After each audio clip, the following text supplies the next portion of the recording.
Our job was to convince, let's say, Ecuador to accept $1 billion loan, convince the World Bank to give Ecuador a $1 billion loan. 90% of that $1 billion would come back to the United States to pay for Halliburton, Bechtel, these kinds of, or these types of companies, to build the infrastructure, and then, which would only serve the wealthiest people in those countries. And then the country would be stuck with this huge debt, which over time would continue to be refinanced and get larger and larger and larger, so that in fact today, Ecuador owes more than 50% of its national budget just to pay down its debt service, which means there's very little money left to go to pay for the education or health services for the poor people, who are the ones who suffered from these projects. It was their rivers that were destroyed as we built hydroelectric plants. It was their land that was destroyed, and while a few of their people got wealthy, as a few of ours did. So now they're saddled with this incredible debt that they can't possibly pay. And so we go in and demand our pound of flesh, very much like the mafia. That's why we call ourselves hitmen. So today, for example, this is actually what's happened in Ecuador. And today, we need Ecuador's oil. We need the oil from this Amazon area where these indigenous people live that I work with as a Peace Corps volunteer. And we tell Ecuador, since you can't pay off your loans, what you need to do is turn over your Amazon to our oil companies. And that's what they're doing. And the indigenous people there, the ones I work with now, have basically declared war.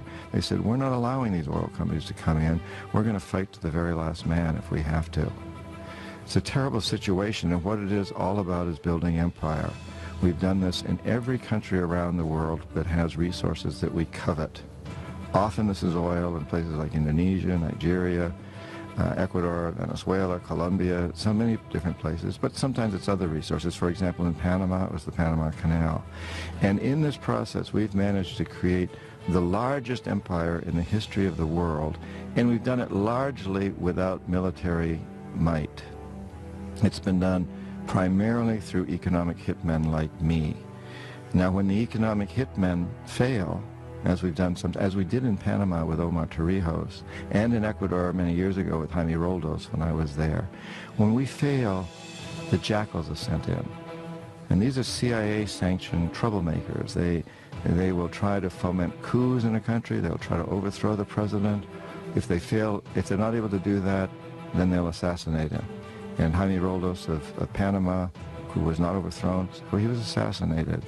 And Omar Torrijos, Jaime Roldos of Ecuador, Omar Torrijos of Panama, the same thing happened. We economic hitmen failed, the jackals went in and assassinated these presidents. It happened with Allende in Chile, Arbenz in Guatemala, and it's part of what Vietnam was about. And when the jackals fail, and the economic hitmen both fail, as in Iraq, the final step is for us to send in our young men and women to die and to kill.